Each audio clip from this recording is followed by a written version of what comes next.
Praise the Lord. Good morning. అందరూ బాగున్నారు కదూ? మీ అందరూ బాగుండాలని మీ అందరి కొరకు ప్రతిదినము ప్రార్థిస్తూ ఉన్నాం ప్రియులారా. దేవుడు మిమ్మును మీ కుటుంబాలని నిండారుగా దీవించునుగాక. మంచిది ప్రియులారా, దేవుని వాక్యాన్ని మనం ధ్యానించుదాం. పరిశుద్ధ గ్రంథాలు తెరిచి యెషయా గ్రంథము 14వ అధ్యాయము మొదటి వచనాన్ని మనం చదివితే, యాలయనగా యెహోవా యాకోబునందు జాలిపడును, ఇంకను ఇశ్రాయేలును ఏర్పరచుకొను, వారిని స్వదేశములో నివసింపచేయును, పరదేశులు వారిని కలుసుకొందురు, వారు యాకోబు కుటుంబమును హత్తుకొని యుందురు.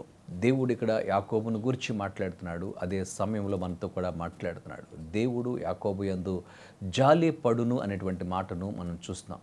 దేవుడు విడిచిపెట్టేవాడు కాదు మనలను.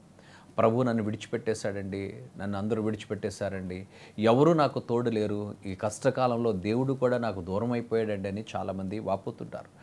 దేవుడు ఎన్నడూ కూడా నిన్ను విడిచిపెట్టేవాడు కాదు ప్రియ సహోదరి సహోదరుడా. ఒకసారి ఒక సముద్ర తీరాన ఇద్దరు వ్యక్తులు నడుచుకుని వెళుతున్నటువంటి కాలిబాటలు కనబడుతున్నాయట. అయితే ఆ యొక్క సముద్ర తీరము దాటి ఇంకొంచెం ఎదరికి వెళ్ళిన తర్వాత రాళ్ళు రప్పలు ముళ్ళు కలిగినటువంటి ఆ మార్గం వచ్చాను. అక్కడ ఒక్క ఫింగర్ ప్రింట్సే కనబడుతూ ఉన్నాయి.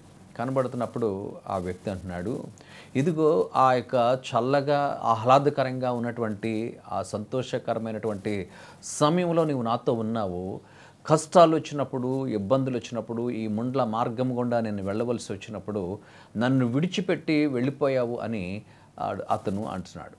దేవుడు చెప్తుంటే, లేదు లేదు, అక్కడున్నటువంటి ఫింగర్ ప్రింట్స్ నాతో నేను నడిపించాను. చల్లని ఆహ్లాదకరమైన వాతావరణంలో నా ప్రక్కనే నీ చేయి పట్టి నేను నడిపించాను. అయితే ఇప్పుడు ఆ ముండ్ల తుప్పలు రాళ్ల గుట్టల గుండా వెళ్ళవలసినటువంటి పరిస్థితి ఉంది కదా, అక్కడున్నటువంటి ఆ యొక్క ఫుట్ ప్రింట్స్ ఏమైతే ఉన్నాయో అవి నావి, నేను నిన్ను నా హక్కున చేర్చుకున్నానని ప్రభువు చెప్పాడట. దేవుని నామమున స్తోత్రం కలుగునుగా. నీవు కూడా అనేక సార్లు కష్టాల్లో దేవుడు నన్ను విడిచిపెట్టేశాడు అనుకుంటున్నావు. లేదు లేదు, కష్టాల్లో దేవుడు నిన్ను తన హక్కున చేర్చుకుంటున్నాడు. ముదిమి వచ్చి వరకు నేను ఎత్తుకునేవాడు కనుక ఆయన మనలను ఎత్తుకొని శ్రమల్లో కష్టాల్లో మనల్ని మోసుకుని తీసుకుని వెళుతున్నాడు.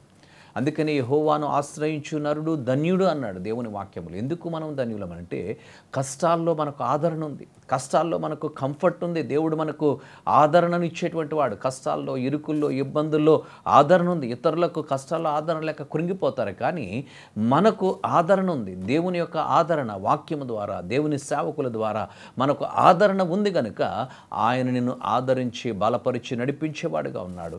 ఇశ్రాయేలును దేవుడు ఏర్పరచుకున్నాడు ప్రియులారా. దేవుడు తను నియమించినటువంటి వారిని ఎన్నడూ కూడా విడిచిపెట్టువాడు కాదు అనేటువంటి విషయాన్ని చెప్తున్నాడు. నీవు ఆయన సొత్తుగా నిన్ను ఏర్పరచుకున్నాడు.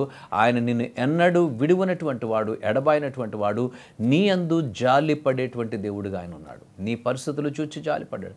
ఇశ్రాయేలు యందు కాదు, యాకోబునందే కాదు, మన యందు కూడా ఆయన జాలి పడేటువంటి వాడుగా ఉన్నాడు. ఆయన జాలి కలిగినటువంటి వాడు, దయగలిగినటువంటి దేవుడు, కృప కలిగినటువంటి దేవుడు కనుక ఆయన మన ఎడల తన కృపను వెల్లడిపరిచి మనల్ని నడిపిస్తున్నటువంటి దేవుడు, మనల్ని తన హక్కున చేర్చుకుని మనల్ని నడిపించే దేవుడు. నువ్వు అనుకుంటున్నావేమో ఆయన నన్ను విడిచిపెట్టాడు. ఎన్నడూ దేవుడు నిన్ను విడిచిపెట్టేవాడు కాదు. ఆయన నిన్ను నడిపించేవాడు.